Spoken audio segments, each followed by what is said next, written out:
They are called bomberos. Like firefighters everywhere, it's their duty to risk their lives. But in Chile, every firefighter in the nation is an unpaid volunteer.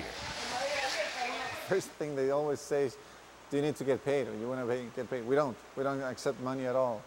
Christian Grubler is an engineer. He is also a first lieutenant at Company Number 10. He and his men, lawyers, plumbers, car salesmen, and students, spend a few nights each week at the firehouse. Chile developed an amateur fire force 140 years ago because the nation could not afford to pay all of its firefighters. Now the volunteers are national heroes, more popular than politicians or priests or even rock stars. We don't get money back, but the feeling, the sensation with people is excellent. By night, Gonzalo Wiedemeyer is on call to fight fires. By day, he is on call as a surgeon. But don't you get enough of saving lives in your day job? Yeah, but it's different. It's different being on top of a roof in a fire than being here in the OR. I have the control. In the street, the fire has the control.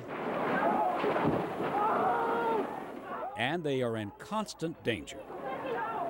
Volunteer Joe Abrazua was once overcome with smoke. A close call, he said. Something Joe knows a thing or two about in his job as a funeral director. Amid the coffins, his fire radio is always on. Firefighters here not only have to give up much of their personal lives on a moment's notice to come out on calls like this, they have to pay for the privilege of being a volunteer. $18 a month in dues to help pay for expenses. They even have to buy their own fire suits, up to $450.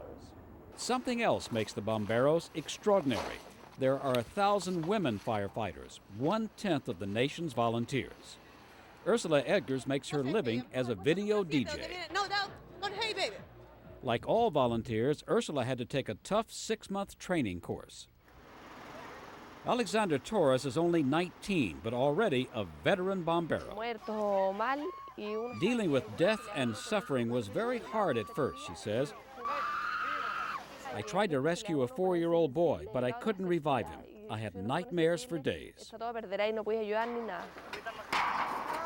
But she and her fellow volunteers keep showing up for duty. Dangerous duty. Public service is not just a slogan here, it's a way of life for some very brave amateurs. Mike Lee, ABC News, Santiago, Chile.